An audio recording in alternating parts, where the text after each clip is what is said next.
Piece of cake. Just a little bit on my background. First of all, okay, like the whole big market thing. I mean, obviously you guys are journalism, broadcasting, anchoring students right now. I mean, yeah, New York City's America's #1 media market. This is pretty much what most of you and your other media students across the country, this is what people are aiming for. Nobody says, well, I really want to get that job in Dubuque, and then just, look, maybe they get to Dubuque and they meet a nice guy or meet a nice woman, they settle down, that becomes their life, and so be it. But basically everybody venturing into this career is looking to land in New York City. So I consider myself very fortunate in that regard. But it's definitely, I mean, journalism, you're a journeyman, right? I mean, that's what you are. And you consequently bounce from place to place to place to place. And everybody starts off in definitely a market lower than market 100. And Catherine and I started off in market 193. Now, to put it in perspective, Nielsen, which is in charge of all the ratings and everything, they keep track of the top 200 markets. Catherine, we were in market 193. There's not many. It was lower than that at the time. Yeah, at the time, I think I'm giving you a current rating of Charlottesville, Virginia. You're being too generous. Yeah, I'm being a little generous, is right. And just so you know, like I know your teacher / professor because I was doing at the time a radio talk show in Charlottesville, Virginia, and there was this very popular character on my show called Catherine the News Girl. That's Catherine the News Girl right there. Yeah. So And it was great amidst all of this sort of like this, zaniness of these two guys with this, sort of, I don't know, fraternity house talk show. In would come Catherine, sort of like the voice of reason, and bring some respectability to our show. So anyway, I started off there in radio, and then from there I got picked up by the local TV station, and so I worked at WVIR, which is an NBC affiliate in Charlottesville, Virginia. So I did that for a long time, and then it's a fluke, man, how it happens in this business. The general manager of the Miami station was in Charlottesville because his son was looking at the University of Virginia, which is in town. And he happened to look at the TV and saw me and contacted me and asked me if I wanted to go to Miami. Well, that's a pretty big jump in this business, because if you guys are up to speed on market numbers, I mean, you're going from market 193 to market, I think at the time it was probably 17. So I went to Miami, and Miami is where they really sort of molded me into a weatherman. I had my meteorology degree, but it was never because I wanted to be a weatherman. Never. I had my meteorology degree because I'm a pilot. And this guy was just trying to find a way to put me on his TV, and I became the weatherman in Miami. And then from there I came here to New York City, and I've been on the air here in New York for about 8 years as the head of the department over there. So anyway, that's the background. That gets me here. First of all, let me ask you guys a question. Do you guys do anything that gives you hands-on experiences there? I mean, do you have like a radio station here? Do we do any? There is a radio station here, and then the classes, we're very fortunate because we are a smaller university, we get hands-on experience. So just in like this class alone, we get to it's our first experience using a teleprompter and stuff like that, and we do the writing and the reporting. Perfect. So we get a sound studio, we have teleprompters, we have cameras. Well, there you go. So as long as, listen, once you guys venture out into the the market to try to get a job, I can't tell you how many people come out with like communications degrees, and it's just like, okay, this is what I want to do. I want to, and now they just start applying for jobs, and it's like the resume and the GPA is great and blah, but what else do I have to go on? I mean, I need something. I need to see something. I need to see a sample of your writing. Specifically, I need to hear how you sound on air, look on it. I need something. And so if you guys get stuff like that, it's great. Anyway, I just want to relay a little bit of the conversation. So Christine was saying, it's this really great piece I'm doing for Sunday morning, which personally, Sunday morning is a show on CBS that I think it's the best program that we do. It's real destination viewing. It's called long format in the sense that your stories are not, a news story typically runs anybody, 45 seconds is your typical news story. So you learn to be pretty precise with your words. Long format like 60 minutes, like Sunday morning. Your pieces can run 4, 5, 6. They've run as long as 7 minutes. And it's great, much more in-depth. You can do a lot of great stuff. Long and short of this is, Christine was saying like, yeah, I got to do this interview, but it's kind of tough because we did some initial interviews one day. It's like a 2-day thing. And we were while the guy's setting the camera up and the tripod, I was talking to this gentleman, and he was giving me these great nuggets of information, perfect sound bites. I could hear him in my head. It was just great, just what I needed for the story. Then he hands me the stick mic. He says, okay, we're rolling whenever you're ready. And she said, I turned to the guy and said, okay, if you're all set, so are we. Tell me one more time about your experiences with, with NASA, whatever the heck it is. And she puts the stick mic out there, and all of a sudden the guy becomes an absolute different personality. I mean, all you want to get when you're doing an interview is reality. That's all you want. That's all you care about. Whether it's a soundbite that supports your story or not, that's garbage. You don't have a story going in. That's the story. Whatever he gives you or she gives you is the story. So often, and I'm guilty of this, not anymore, but I was. So often we go into a story with a preconceived idea of what that story is. That's the wrong. That's not journalism. Journalism is finding out what the story is. You have no idea what the story is until you do the interview, and that's why I see some people actually, because we're a crash and burn business, man. You've got to get these stories done, edited, on the air quickly. I see people going in the news van to stories, writing the story. They're writing the story as they're going to the. What is that? You could almost tell the person what you need them to say, because that's not reporting a story. That's not it. Anyway, so I was talking with Christine, and she's like, yeah, he just became something totally different. I said, KJ, whenever I'm doing an interview, 2 things I would tell you guys. We are not looking to sneak up on anybody and ambush them. It's not TMZ, all right? But if you're on the phone and you're talking to, to Hal. Hal, hey, listen, we're coming over. We'd like to do an interview with you. This is Lonnie Quinn from CBS2's. Are you available for about 20 minutes today at 12:30? Yeah, fine. Here's the address. Okay, I'll be there. Myself and my cameraman will set up. We'll be ready to go. We'll be in and out of your hair. Okay, great. That's it, okay? You've now been given your permission for the interview. You're good.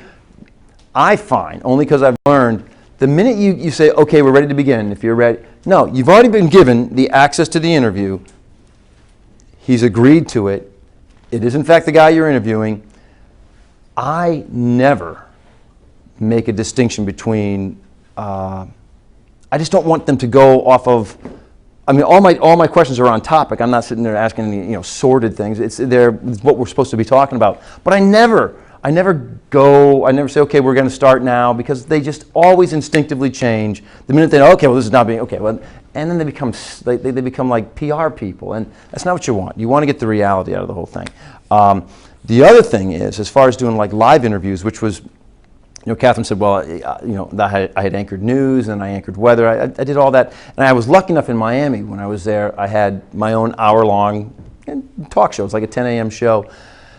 And I loved it. It's probably one of the most enjoyable things I've had a chance to do in my life. And when you get people on for interviews, and look, Miami's a pretty dynamic place, so I had lots of different people. So, The Rock, Dwayne Johnson, lives down there, so he'd be in for an interview. And his wife is ex-wife now, is like an economics professor at University of Miami. What an interesting couple, right? I mean, so doing some interviews with them. When you're conducting an interview, I guarantee you the first time you're going to conduct one, you're going to have your notepad and you're going to have all of your questions. And you're going to go from one question, okay, that's great, and you get your answer, great. Okay, and when, you know what I mean? All right. That's the recipe for a lousy interview. What you want to do, go in, listen, definitely have your note card with, I always call them, safety net questions, things to fall back on. When I go in for an interview, and I'm going to do a live interview, I have my opening question memorized. That's all I have memorized. I know what my opening question is. I then throw that opening question out there, and then for goodness sakes have a conversation. It's not, A does not always flow to B, does not always flow to C. Have your opening question and then let the powers that be take this where it's going to go. I'm telling you, trust me on this. That is how you will uncover the nuggets of the story. For example, okay, in true story, I'm talking to Dwayne and The Rock and his wife in Miami. And okay, so look, you guys seem like polar opposites. How did you meet? They give us the story, this and that, right? During the telling of the story, she happens to mention that it was after a football game, and he was out just milling around through all the tailgates. And I'm part of a big family. I'm one of 13 kids, and he thought this was like the biggest party. It was really just a family gat. That's the next question. Not, where'd you receive your, financial training? No, you just spawned a question. You're one of 13 kids? I didn't even know women's bodies could produce that many children. There's something there. There's got to be something there. And then from that goes into a whole, you don't know where the interview is going to go. Let it be prepared, know your facts, and then let it roll. Let that thing roll. So anyways, that's just stuff that came off the top of my head as far as, literally this was just last night down in Tribeca. I said, okay, I want to share that when I talk to these students tomorrow. But more importantly, I'd like to I don't want to go on tangents that aren't what you guys want to know about. Literally, it's an open book. Whatever you guys want to talk about. We can talk about anything in here. It's a shrinking industry, and it's an expanding industry at the same time. How is that possible? That sounds like a dichotomy. It's shrinking because the broadcasting industry is shrinking quicker than, I'm watching it disappear in front of my face. And you're thinking, well, Lonnie, this is kind of crappy to hear. This is what we want to go into.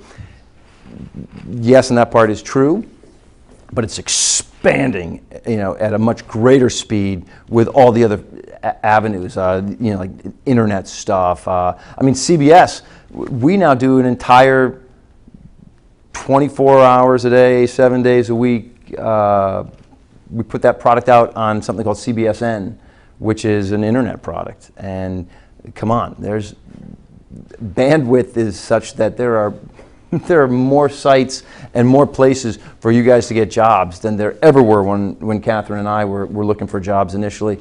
That being said, and here's where it gets a little tricky. All right, this is a little tacky, but I've watched my salary get cut every year. Every year. Has to. It has to.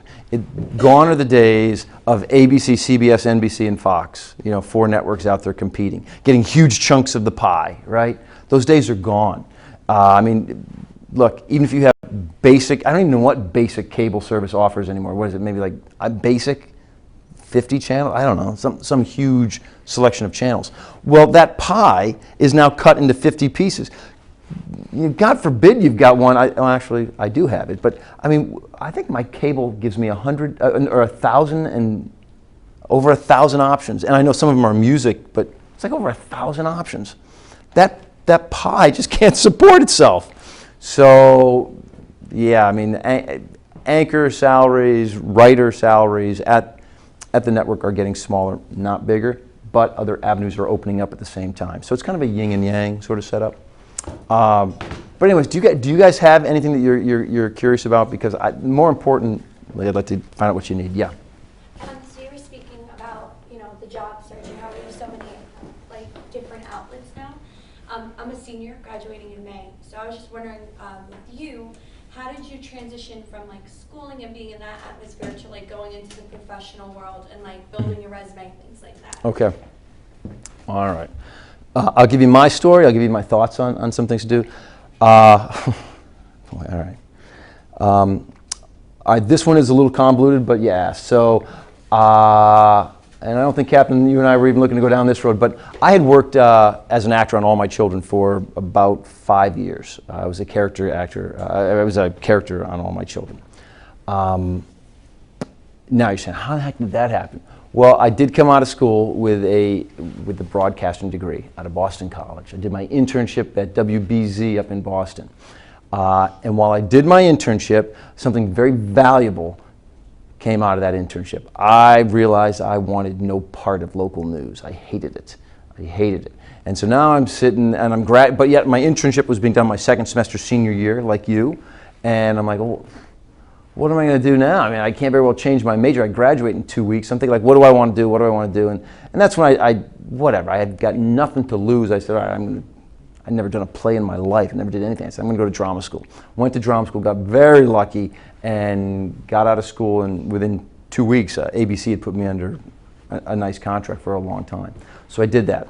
That finishes up. I go out to LA. Now I'm like this, man, I think this is the greatest industry of all. So now I go out to LA to become a movie star, right? Instead, the powers that be thought it was better that I become a waiter. So I was a waiter in LA and couldn't buy a job, man, and I just couldn't get it. So I finally got sick and tired of that. And because I told my agents, look, no more soap operas. Now I want to do like, let's do like The Godfather 4 or something. I want to find. So I finally went back after I was just broke. I said, look, I'll do a soap, I'll do whatever. So they put me on another soap, and that was an NBC soap called Santa Barbara, which 2 years after I got on it was the first soap to be canceled. Well, I mean, there'd been a couple before that, but it started the whole, I mean, there's so few that are left right now because they're expensive to produce, and again, the pie's getting smaller. So I did that for a couple of years. Now, while I was on that show, that's when I started flying planes because I had a lot of free time. Sorry, I'm trying. So, stay with me here. So now I'm just sick and tired of this, having a job as an actor, not having a job, bouncing back and forth. Blah, I hated it. I said, look, I want to fly for the airlines. So I started putting my resume out to like, just regional carriers like FedEx, stuff like that. I couldn't get in. A buddy of mine's a pilot, and he said, look, Lonnie, most of us are all military guys. That's not your thing. So why don't you try to separate yourself from the field, get your meteorology degree. So now I enroll at Santa Monica Community College, and I get my meteorology degree. Now I start applying for forecasting positions at the airports, and I get one at Santa Monica Municipal Airport, and I'm hoping, okay, I'll be able to hear if jobs open up. In the meantime, now we fast forward, some lady in Charlottesville, Virginia is checking out, buying her groceries, and I don't even know if they still sell this magazine, Soap Opera Digest. It used to be like right there. Whenever you were buying groceries, it was right there. I don't know if anybody ever bought it. They just read it as they were checking out. Then there's this lady's reading it, and happens to be, who's that woman? She's Dave Kupp's wife. All right, Dave Kupp was the news director at the station in Charlottesville, Virginia. All right, so I get a call from this guy. Says, hey, would you like to be my weatherman? I've never done it before, but I need a job. I said, yeah, sure. I would. So come out to Charlottesville, Virginia. Haven't met Catherine yet. I get there. Now, the one thing I had not done at this stage of the game is talk to him about salary. I know what I've been making so far in TV. Are you kidding me? I get to Charlottesville, Virginia, and he wants to put me on air as their weekend, for $12,700 a year. I'm like, well, I don't know if I can live on that. So I didn't know. So I turned him down. So now I start looking for a job. What the hell am I qualified for? All I'm qualified for, okay, you can't really get a job as an actor in Charlottesville, Virginia. I do have my broadcasting degree, so now I start doing that, and I start going into the radio stations and things like this. Well, now I'm getting some offers, but it's all in the same price range. So now I go back to Dave Kupp and say, look, I'll take your TV job. It's no longer available. So that's how Catherine and I started working with you. And then when it opened up, he called me, and I went from there. So very long, very circuitous answer. That's how I got into it. Now, there's one other piece of this that you got to know. When that news director, Dave Kupp, calls me up, and at that point in time, I'm working with Catherine, and he calls me up and says, look, I've got a job offer for you. I said, okay, great. And he said, it's not really going to be enough to support you because it's only 2 days a week. It's only the weekends. I'm like, well, yeah, that's not going to work. He said, but I'm willing to work with you. I can train you to be a cameraman. I can train you to edit. So that's what I did. I then learned to shoot, and I learned to edit. It was different when I was coming out of college. there were people who majored in like broadcasting technologies. Then there were people who majored in like writing and reporting and stuff like that. You guys had sure as heck had better be up to speed on all of it right now. The only people that we hire at CBS are right now one-man bands. That's it. That's all that we hire. And there's this one woman that we just recently hired, Meg Baker, pretty young person, and she got the job. She's our iPhone reporter. She goes off on jobs with her phone. That's it. And she turns the story, and she edits the story, and she puts it on, and yes, I can tell. Every time her story comes up, I can tell it's the iPhone story. I mean, come on. It's got that sort of fisheye, sort of lens looks type of thing. I know it's that. Also, all of her stand-ups are either with, she's holding it like this, or there's like she's got it on the stick or something like that. But it's fortunately or unfortunately, I think for you guys it's really fortunate because I'm sure you guys are probably very technically savvy.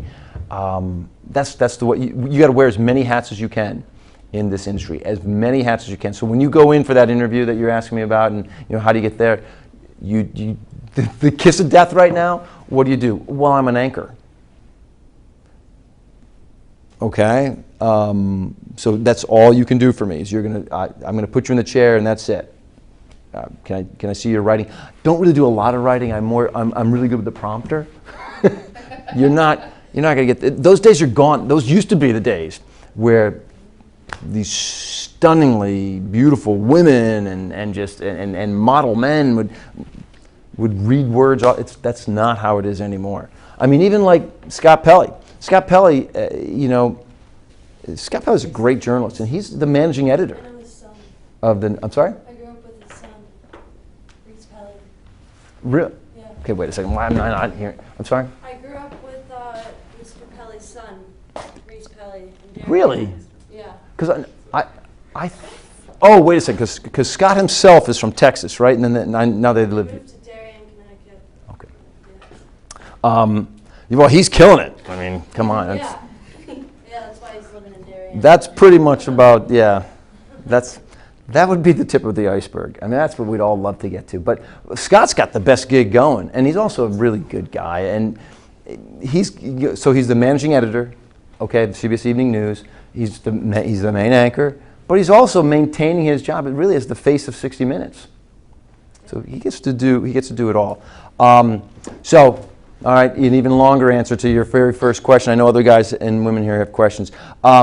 So when you're applying for jobs, have something to show. Have something to show. And be willing to show how you can wear a multitude of hats. I guarantee you if you're looking to report, they're going to ask, can you shoot and edit? Guarantee you. It's the way of the world now. And as I say this, I hope it's not being discouraged. I don't want to discourage anybody, but I'm willing to bet probably a lot of you guys can shoot and edit. We're very lucky, as I said, it's a hands-on department. In communications now, you can take film, you take editing courses, you take documentary courses where you're filming and editing, and then you take anchoring, so you take everything, which is really just a blessing from PACE. So that's great. I mean, that's really. And I know you were saying like this is like a small university. How big is your student body here? Who knows? Yeah, under. 3,000. It's about 3,000 on this campus. It's okay. And then the New York City campus has about, I think, 9,000 more. We don't worry about them. Yeah, that's a different world. School, yeah. Same name, different school. So there you go. Be prepared, wear a bunch of different hats, and have something to show. And it doesn't always have to be just visual, writing, right? I mean, come on. That's what this comes down to. If you guys want to be good in broadcasting, good in journalism, there's all these different things. I do a lot of like school presentations to like grammar schools, to high schools. Occasionally I'll do like the college classes, but like especially when I'm with the younger kids, and I'll always say like, who thinks it'd be cool to work on TV? And everybody raises their hand. Okay, what do you think you need to be really good at to be on TV? Well, what's the one skill you got to have? And the kids will shout at these. You got to be a good talker. You got to have a good personality. You got to you have to be able to talk clearly. And I tell absolutely all of those things go into the recipe. It all helps. Okay. but it is by no means the most important thing. The most important thing, if you want to rock this industry, is tell good stories. Tell good stories. And I can give you, every day there's 10 examples of it, okay? Do you guys do any, like, I don't know if this is a class to do it, but maybe there's one where you guys, analyze the news stations in town and look at them. And if you look at ABC, CBS, NBC, Fox, okay, look at them. Look at their rundowns. Rundowns, the list of stories that they're doing. It's going to be almost identical. Almost identical. There will then be, lead story. The lead story, if it's not the exact same on every station, it's maybe in the second position on one and the first on the other. But there's no way that CBS's lead story is not going to make the A block at NBC. There's no way. There's no way. It's going to be the exact same story most of the time, and maybe it's just it's a little bit off. So here we go. Take one that we had. Okay, the rabid coyote in Brooklyn, Queens, whatever, in New York City. There's a coyote in New York City, bit a guy. Okay, the whole thing. All right, everybody's out covering that story. Okay, everybody goes to the best visual spot, which is the guy who's got the bandaged leg, and everyone's out there with their live trucks. The masks are up. They're all broadcasting from the front of his house. Everybody. It looks like a media circus. That's what it is. So every station is reporting that story. The facts are the same. Find a way to make your story interesting, more interesting. Find a way to make it stand out. We're in a funny point in history right now with that. When I say, look, you want to tell stories, it's all about telling good stories. And I stand by that. I totally believe that. Can't change the facts, okay? Can't change the facts. The facts are the facts. But it's like lumber. You can drop lumber off with one builder, lumber off with another builder, and off with another builder. They're going to build 3 separate houses, same lumber, okay? Build the best looking house you can. The best looking house you can. And we could dovetail off of this into the whole Brian Williams sort of thing. But again, you stick with the facts and you build with the lumber you're given. And you make it interesting, man. The story's going to be the same on every station. Make yours more interesting. Make it more interesting. And that then comes down to a lot of, this is a class in anchoring, right? There is not going to be a single anchor at a single desk in a single market across the country that hasn't had some road dirt on them. They're going to be out there reporting. You've got to spend your time as a reporter. That gives you your credibility behind the desk.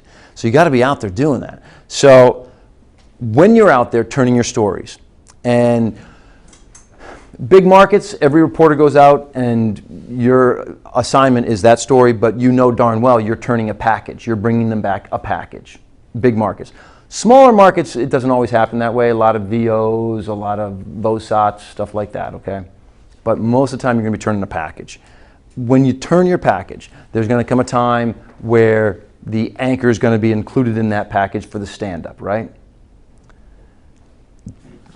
Man, I got more things I could tell you about that I think are the kiss of death. Don't do the walk to nowhere. The walk to nowhere. You see that it's my pet peeve. I hate it. First of all, insert yourself into the story for a reason. And that reason is not to get FaceTime. Insert yourself into the story.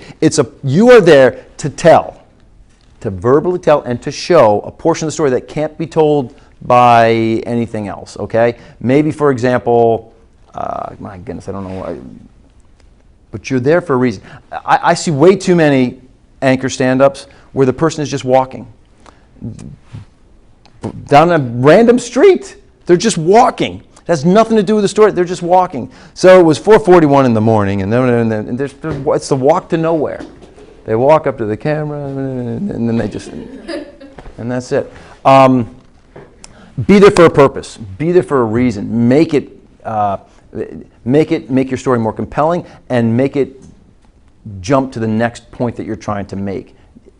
It's got to have a reason for being out there. I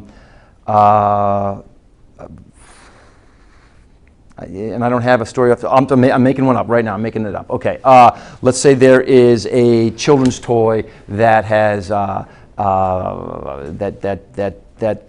injured President Obama's daughter. Okay, and now they're doing a recall on it, and it's some wind-up toy, and it bounces around, and it's sort of. Well, I'm making this up. I don't know, guys, but let's just say it cut her finger, and there've been examples where it's actually done some real harm. Well, maybe your stand-up is so here's the toy in question. This is all Mariah did. She turned the crank here, and she set it down. But as she set it down, it began to operate. Maybe you then show that with a piece of paper getting clamped by. Make it visual. Make it visual. Show them something. You know what I mean? It's got to be there. And then the other thing, I personally, just giving you guys my thoughts on this. Everybody wants their stand-ups to be. Everyone personally wants their stories to be perfect, and they want their stand-ups to be perfect. Okay. That's not real. That's not real. I mean, even me when I'm sitting here talking to you, I mean, look at how often I stutter or I stumble on something, but that's just the way I talk, and it's the way that I am. Incorporate who you are into your stand-ups, all right, and make them natural. Make them, for example, let's just say, and again, I'm making this up as we go. You're doing a story on money clips. People are carrying money clips as opposed to wallets now, or something like that. All right, you're going to go out and you're going to do your story, and you get all your little pieces, and then you're going to do your stand-up where you're going to show the money clip and blah blah blah. And you're going to do it, and you're going to fumble a word. You can say cut, okay, cut. And you're going to go back to your spot, and you're going to do the walk to nowhere again, and you're going to make it be perfect. You're going to want it to be perfect. You're going to want it to sound perfect. You're going to want everything to be ideal. You're going to want. I believe that's not compelling to watch. Perfection, who watches perfection? I want to watch reality. And for example, and I'm telling you, this is not just me giving you my thoughts, this is giving you my experiences. When I do my stand-up, if there's a flub, and it's not like, journalistically wrong, if there's a flub, that's the one I choose. All of my editors will say, that's what you're putting in? I'm like, yep, that's exactly what I'm putting in. The money clip thing might be, so here's the money clip that we've been talking about in this story. A lot smaller than the wallet, apparently a little heavier than the wallet as well. But people are, stuff like that. I use that one. That's what I use. I use it. It's memorable, as opposed to it's a lot smaller than a regular wallet. Men say they like it better. Whatever. That's just do something. Yeah. I meant to tell you, it's actually guaranteed. My mother, she watches Judge Judy and then CBS News at 5 every day. Well, we like her. And I wanted to say that I have noticed, because I watch your weathercasts, and I notice how you always sound the most natural. No offense, coworkers obviously, but I think that the way you explain the weather and this is the reason why it happens, and you have a certain naturality to yourself that I really like. I hope so. And again, that's all I can tell you guys. Look, listen, you're catching one person's point of view here, one guy's opinion. This is somebody else is going to come in here and tell you it needs to be buttoned up like this, and you got to have a bow on the top. That's never. Catherine will tell you that's never been who I am. But I maintain that reality gets transmitted through that lens. You guys know if somebody's selling you a load of bunk, man. You know that if somebody's not being real, and you know somebody's putting on airs. And I think there's two things that will kill you as an anchor. Kill you as an anchor. Number one, if you're condescending, if you just have an arrogance. You cannot afford to be arrogant. Yes, okay, the anchor has got to be the guy and the woman who's supposedly, they've got the grip on all the stories. They know but you got to be relatable up there. And the minute. And that's the kiss of death for more anchors than I can begin to tell you is that, my shit don't stick thing. So, but thank you for that. What else do you guys? What other things you guys wonder about? Yeah. When you were having your rough patch where you were trying to stick onto a job or a career path, were you confident that you would like end up in a spot where you could actually stick and become successful, or did you ever doubt yourself in a way? Boy, I would love to sit up here and tell you, no, I've always been. No, and you know what? And if you find yourself, and if and when you find yourself in those positions where you are doubting yourself, because yeah, I definitely did. And I actually had a really good professor who addressed this exact point when I was in school, because he told us as we were getting ready to graduate. And again, remember, I'm graduating and I finished my internship and I've decided I don't want any part of the local news. We'll never say never, because it's been the career of a lifetime for me. But he said specifically, times will come when you're going to doubt yourself, and those are going to be dark times. And when you find yourself in those moments, reach out, and he's going like this, says, reach out to your fellow classmates, because they are the ones who will be able to relate to you and to know what you're going through. Because yeah, look, every single one of us has had the periods of self-doubt, and because look, this is not going to happen overnight. It doesn't happen overnight. But what you want to do is you want to be chipping away at it, and chipping away at it can be in a lot of different ways. A lot of different ways that you could be. I mean, my goodness, the woman who right now is the assistant news director at CBS. She was the receptionist at CBS. She was the receptionist at CBS Network. Granted, 30 years ago, she was the receptionist. Knew she wanted to get into the industry. Got into the industry. Then it was all about trying to chip away and move up. And so, yeah, the periods of self-doubt come along. I'm not going to tell you to embrace it, because they're not nice times, but don't beat yourself up for having them. Reach out to your friends, because they'll be having them as well, and if they're not having them, they can talk you through them, because they will have had them. Yeah. Did you always consider yourself well-spoken before you got into broadcasting, or do you think that it came with experience? Sometimes I used to think that, the heck am I going to do? I don't really know what my skill set is. The only thing I could do is talk to people. What's that good for? And I often, when I was telling the story about how I'll go talk to the little kids about what it takes to be good in journalism, I'll also tell them that somebody in here, and here as well, maybe more than maybe all of you, because this is a class that's culminating with some of the best, and you guys want to go into this career path. But I tell the little kids, I said, look, who's that person? Who's that person here that when you come back after summer vacation, what'd you do over the summer? Everyone's telling their story. Somebody tells the story about whitewater rafting down the Colorado River, and everybody's gathered around them. They can feel the water splashing on their face, because some little kid has the ability to just sort of tell a great story. That part was always me. That part I always had. The idea of learning to tell a good story is something that I picked up. I was always pretty well spoken, and I could always tell the same story that person A had. I could always tell it in a better fashion. At least I could. I was then taught journalistically how to put it together, how a gnat soundburst can make a story. I know you guys. Do you guys do that? Do you put together packages? Do you do things like that? We haven't done packages in this class. We've done stand-ups. Okay. Some of them might have done packages in other classes. Got it. Because when I say like a gnat soundburst, that's just natural sound. You didn't mic anybody up. It's just natural sound, and almost always it ends up being the most real aspect of your story. And everybody wants their gnat soundburst to be a second or two. You know what I mean? Sometimes it's a jackhammer. They're talking about the 2nd Avenue subway line. It's a jackhammer. It doesn't have to be just a second or two. You get good sound, man, that thing run. Let that thing run. And I'll give you the examples of it. I mean, we've been running that sound all day yesterday from the Boston bombings.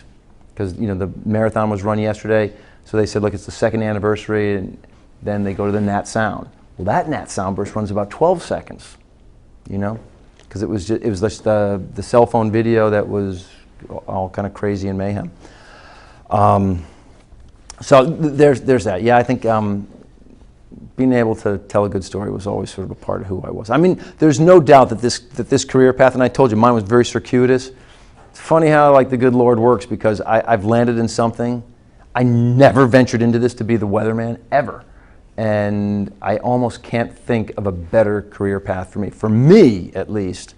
And I've certainly anchored, but anchoring you've got to, it's the art of the teleprompter, and I never throw stones at people about like, oh, they're just reading a teleprompter. That is an art and a half, man. That's an art and a half to make it not sound like you're reading a teleprompter. And I'm way better at not having the teleprompter. And the whole newscast, since the newscast is so tightly timed, I mean, your half-hour newscast is 23 minutes, 50 seconds, okay, for a half-hour newscast. You're down to the second, man. You're down to the second, because if you don't play those commercials, you ain't getting paid. So it's 23 minutes, 50 seconds. And everything is scripted. Every single element is scripted. Their toss to Lonnie for the weather is scripted. They'll then put a little buffer in, a little buffer for some ad-lib stuff. The sports cast, totally scripted, teleprompter. The education and political reporters, totally scripted. The anchors, totally scripted. Weather guy, ad-lib.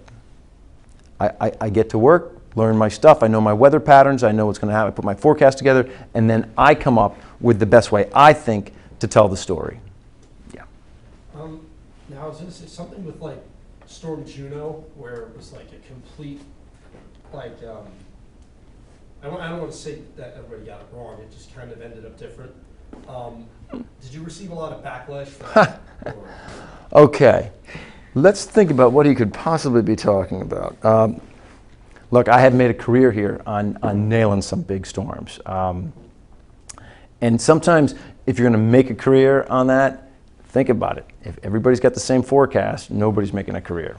My career in this town was made over 2 storms. Irene, which was the first big hurricane we had here in decades, and it put like 13 feet of water in Little Falls, New Jersey. 13 feet up to the second floor of buildings.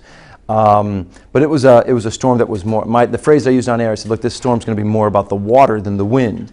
And then Sandy came along, and I broke into 60 Minutes, and I took hell for that. 60 Minutes is our marquee show. Don't mess with 60 Minutes. And I told my general manager, I said, I got to go on. And he's like, well, we'll run a crawl. No, you don't understand. I got to go on. And he's like, well, what do you see out there? I said, I'm telling you, there's the potential the Jersey Shore is not going to be there in the morning. And so anyways, I jumped in and caught a lot of flack for that, and sure enough, portions of the Jersey Shore were not there. A lot of our area was not there. Those 2 served me very well. All right.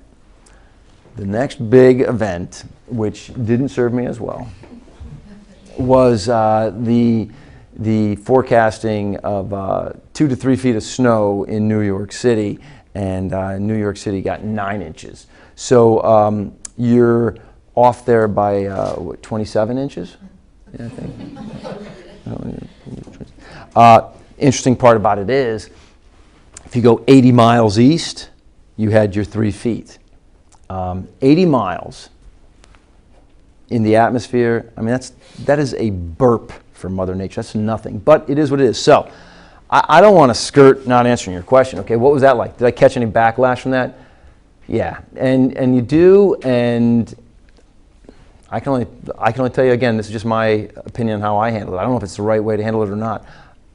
Look, I think I try to be humble, and I try to just say, at the end of the day, somebody bigger than me is in charge of all this.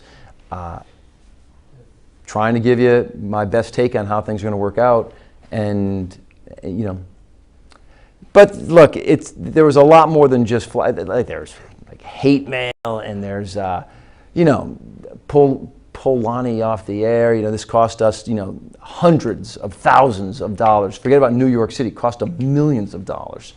And yeah, there's definitely a public service involved with that, and I don't know, man. I guess if I was to do it again, would I do anything differently? and you always want to learn, but I don't think I would. I don't think I would. Again, I can't be that precise, man. I can't. I guess, yeah, if I could do it again differently, there is something I would do differently now that I think about it. I would say the potential is for a portion of our area to pick up 2-3 feet of snow. Now, could it all shift 50 miles, 60 miles, 70 miles east or to the west? You bet. But, man, it's that wobble effect that I think there's going to be some really big totals up there. I kind of wish I had done that, and I didn't do that. Because the minute that you put that little board up, you put the map with a band here that says, 1 to 2, everybody takes that as gospel. Like, okay, that's what it's going to be. And they'll even look at the little line, and it'll say, like, okay, like 1 to 2 feet, and then here's 2 to 3 feet. Oh, we're not in the 2 to 3 feet, because we're right on the other side of the line. It's like, no, come on. All right, like, well, here's the deal. Now, look, now that we're talking turkey here pretty straight, those lines are, honestly, that's me with a digital magic marker making that line. That's what it is.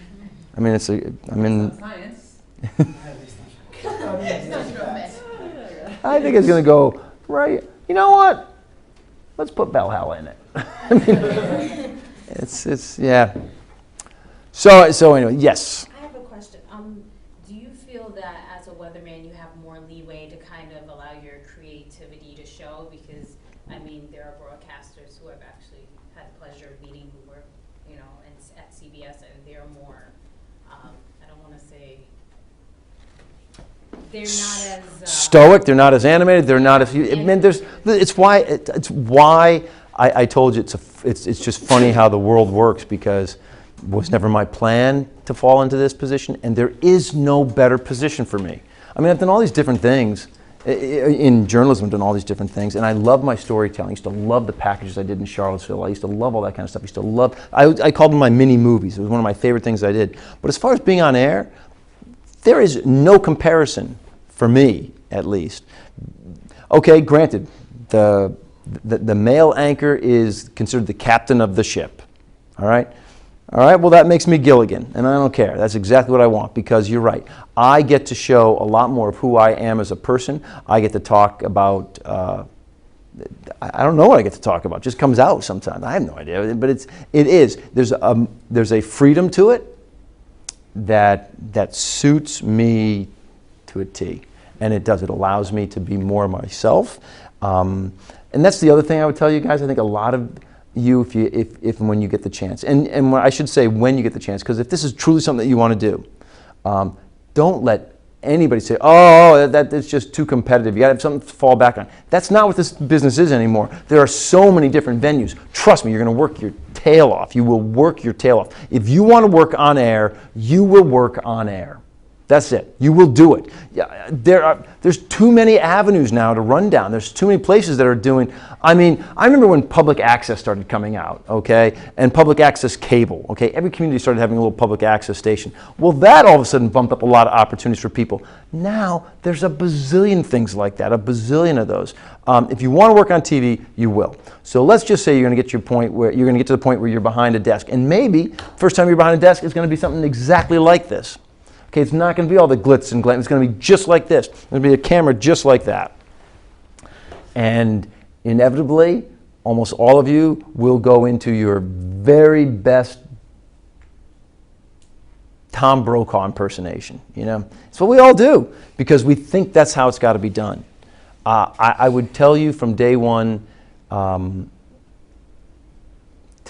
allow who you are to come through, because that is the only thing.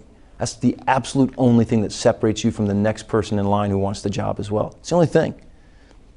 Because most likely, if you're to that point, you can both write a good story. You're probably both well-spoken. And I say the next person in line. There's a bazillion people in line as well. But allowing who you are to come through is the only thing that's going to get you to the next level. It's the only thing. Like I said, last night I was out with Christine Johnson. That's why Christine Johnson is who she is. Christine Johnson is a University of Nebraska grad whose father, military guy, who just bounced all around from bases as a kid, and but she uses all of that. She doesn't tuck it away someplace. She uses all of that, and like your ad lib elements at the end of a story are going to be brief. They're going to be tight because, again, you're on that clock. So ad lib, I mean, if there's 10 seconds of ad lib, 10 seconds, which seems like nothing in the world, that's a long ad lib. It's a long ad lib.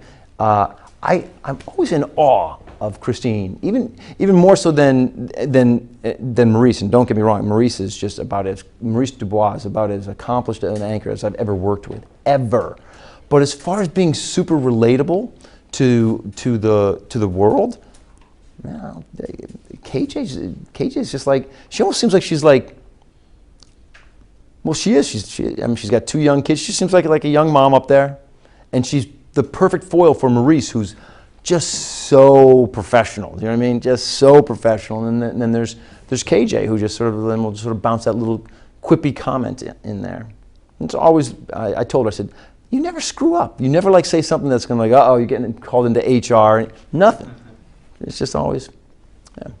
And then I also think that you're going to come out of a story sometime, and it's going to be a sad story. It's going to be about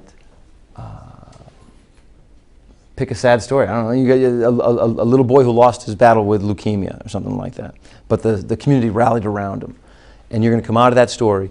And my hope would be that you're all real enough people that it does have an effect on you. But it's only going to have an effect on you if what? If the storytelling by the reporter is good. You can have all those facts and the storytelling sucks, it's still not going to grab you. All right? So, if you're there and you're anchoring and the story doesn't grab you, every beginning anchor is going to do their best to make that sad face. You know, you make the sad face. Maybe you it's so heartbreaking. We'll be right back. You know? God. I'm not saying you got to jump out of that like gangbusters and say, you know, we're back with bounce house bargains after that. Nothing like that's not what I'm saying. But don't manufacture crap, because we can see it, we can feel it, and we can the audience give your audience credit as being smarter rather than dumber, and so have an appropriate tone, but don't manufacture something. If it's not there, it's not there for you. You know, if you weren't moved to the glistening eye thing, don't try to, like, you know. No, I just be real while you're up there. And I'm telling you, that's what's gonna separate you, is being yourself. Yes, mademoiselle. I know you. Oh wait, Sorry, Catherine's making this. Because it's actually 12 noon, so we are out of. Well, we got one last question though. It could be a really good one. Yeah, just quick. Wait, here we go. Yes. I know you used to be an actor. Do you feel like drama school was necessary? Aha. Okay, I'll be very quick here, Catherine. Okay. Absolutely. And I remember getting called in for a contract negotiation in Miami with my news director, and it wasn't the raise I wanted to see. He says, "Well, look, Lonnie, we would reward people if they have secondary degrees." And I said, "I have a second. I have my master's in." He goes, "A master's in drama is not applicable to being, you know, in local news." Well, again, we're on two different sides of the fence. He wants to keep the salary down. I want the salary to go up. I will tell you, it has served me very well. Very well. And I'm sure a lot of you, look, if you're looking to be an anchor, and all of you in this class seem like you probably have a little bit of that sort of drive, you've spent some time in a spotlight somewhere because something felt good about having people watch you while you're telling the story. And there's a definite tie-in to my years as an actor, a definite tie-in. It worked well for me. But anyways, listen, guys, I know that Catherine's now starting to getting itchy over there. It's been a pleasure. It's been really cool coming out here, and I wish you all the best. And honestly, if I could trade places with you, I would, because it's a very cool road that lies ahead of you. A lot more opportunities now than when I was going down it, and don't be afraid to start small, and by all means, do not ever be afraid to just be yourself, because that's what's going to truly set you apart. That's what takes you to the next level. Thank you so much. You betcha.